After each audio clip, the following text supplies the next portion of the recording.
Hello अस्सलाम वालेकुम अरसलान भाई। वालेकुम सलाम जनाब हसन जी। ग्रेट, क्या हाल है, कैसे हो? शुक्र अल्लाह का, तुम सुनाओ। मजे में है एकदम। सुनाओ, रमजान गुजर गया? अल्लाह का शुक्र है, कुछ ज्यादा ही स्मार्ट लगने लगा हूँ। अच्छा, कल इसलिए किया था कि ईद के दूसरे दिन आपके लिए एक सरप्राइज है। लेकिन ये बताओ, ईद के लिए क्या प्रोग्राम बनाया हुआ है? तुम पहले सरप्राइज बताओ, तुम्हें पता तो है सस्पेंस मुझसे बर्दाश्त नहीं होता। ना ना ना, वो मैं एंड पे बताऊंगा। इसका मतलब है कि वीडियो को बगैर स्किप के एंड तक देखना पड़ेगा, हाँ? ईद का क्या प्रोग्राम है? क्या मतलब, क्या प्रोग्राम है? जो कहोगे बना लेंगे प्रोग्राम, मेरी जान। नहीं नहीं नहीं, मेरा मतलब है तुमने भी तो कुछ प्लान किया होगा। अपना क्या अपना प्रोग्राम तो इससे पहले से ही शुरू हो जाता है। हम दोस्त जहाँ रात को आपकी होने वाली भाभी की तरफ जाना है घर वालों के साथ। फिर बाजार में कुछ खरीद फरोख्त करेंगे। हाँ हाँ, और ईद के दिन? और ईद के दिन बस 12-1 बजे आराम सुकून से जागेंगे। फिर कुछ गेस्ट आ रहे हैं। फिर दोस्तों के साथ रात को सिटी हॉल में एक म्यूजिकल नाइट है, उधर जाना है। और उसके बाद एक अच्छे से रेस्टोरेंट में डिनर करेंगे और बस। मेरा प्रोग्राम थोड़ा सा डिफरेंट है, अगर हो सके तो ज्वाइन कर ले। आप बताओगे भी या यूं ही सस्पेंस क्रिएट करते रहोगे? कुछ ड्रेसेस लिए थे, सोच रहा था ईद चांद रात को वहीं पहुंचा दूं उन लोगों के लिए जो इस महंगाई के जुल्म में ईद का खर्चा भी नहीं उठा सकते, ईद की खुशियां नहीं मना सकते। हाँ, लंबा प्रोग्राम है। 100-200 लोगों को देने हैं या ज्यादा?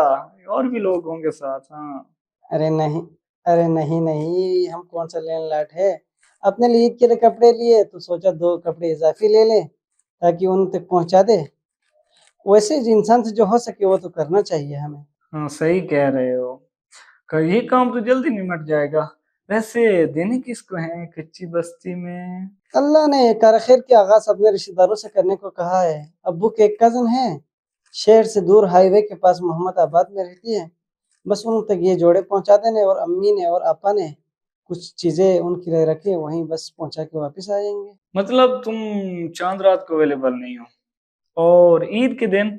ईद का दिन नमाज पढ़ेंगे, दोस्तों के साथ गेट टुगेदर करेंगे, और फारिग है जो आप हुक्म करें। हाँ चल ठीक है। चांद रात को इस तरह करो, ईद की रात को मेरी तरफ आ जाओ।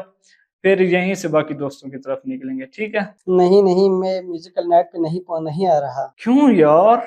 अब ईद की रात को भी आपको कहीं जाना है? अभी आप कॉल कर रहे हो कि कोई ईद का प्रोग्राम बना और आपके पास टाइम भी नहीं है। अजीब है यार। नहीं नहीं, ऐसी कोई बात नहीं है, मैं फ्री हूँ।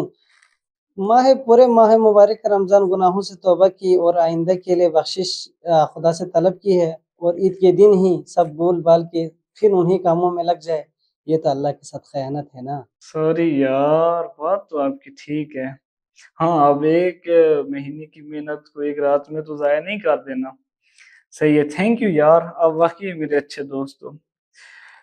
चलो उधर नहीं जाते, कोई और प्रोग्राम बना लेते हैं, किसी अच्छे से वाटर पार्क में चले जाते हैं। ऐसी एक्टिविटीज़ के लिए कोई मसला नहीं है, मैं तो तैयार हूँ, बाकी दोस्तों से पूछ के बता देना।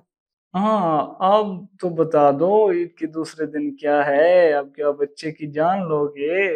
ईद के दूसरे दिन मेरी तरफ लंच। अरे वाह वाह, किस खुशी में इतनी शय खर्चियां। आखिर बात क्या है? नहीं नहीं, वो एक्चुअली तुम्हारे होने वाले भतीजे के दादा ने मेरी एंगेजमेंट कर दी। हैं क्या? मेरे होने वाला भतीजा, उसके दादा ने आपकी एंगेजमेंट? अरे वाह, जियो शहजादे, ये हुई ना ईद। हाँ, इस पे लाइक तो बनता है ना। अरे लाइक क्या, हम तो सब्सक्राइब भी करेंगे, शेयर भी करेंगे।